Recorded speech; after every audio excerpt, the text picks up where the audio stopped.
So I often hear people fall in the trap of separating governance from strategy. It's actually one of my most disliked phrases. And often the conversation goes along the lines of, we need to not get bogged down in that red tape of governance and just focus on performance. But of course what this belies is a fundamental misunderstanding of the notion of governance, because governance is all about achieving strategy. As a definition, governance is directing and controlling to achieve purpose in a sustainable way. And sustainability brings in notions of risk appetite and longer term perspectives. So how do we address this? Well, I think the important thing, and what I like to refer to, is best fit governance, not best practice governance. Best fit is all about looking at the nature, stage and size of an organisation and building a governance framework from there.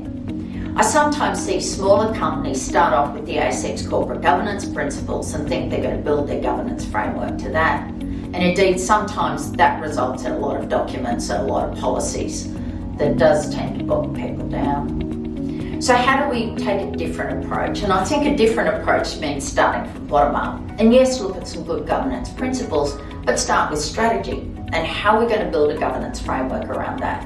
And there's some key documents that I think are important in this regard. Firstly, the strategy should have some key performance indicators with it.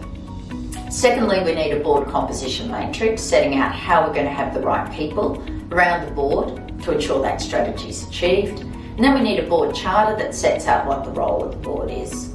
We also need a position description for non-executive directors that's really clear about their role and expectations.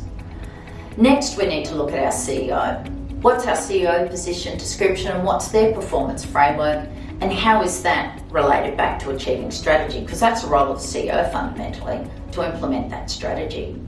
We need a board delegation of authority policy. What does the board reserve for itself and what does the board ask the CEO to do and authorise them to do? We also need a set of values which sets out the code of conduct and conflict of interest policies, which are really important to make sure everyone's operating on the same principle basis. And a risk management framework, particularly at board level, setting out risk appetite is important. So I think focusing all of those governance documents back to strategy is really key. And indeed, if I look at the areas where boards and organisation often have governance failures, they come down to one of five things. A lack of a plan with key performance indicators, a lack of role clarity, a lack of authority clarity, a lack of good communication, and a lack of good culture.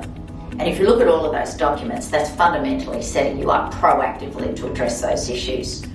So hopefully there's some food for thought there on how we don't separate governance strategy, but instead we see them as absolutely inseparable concepts.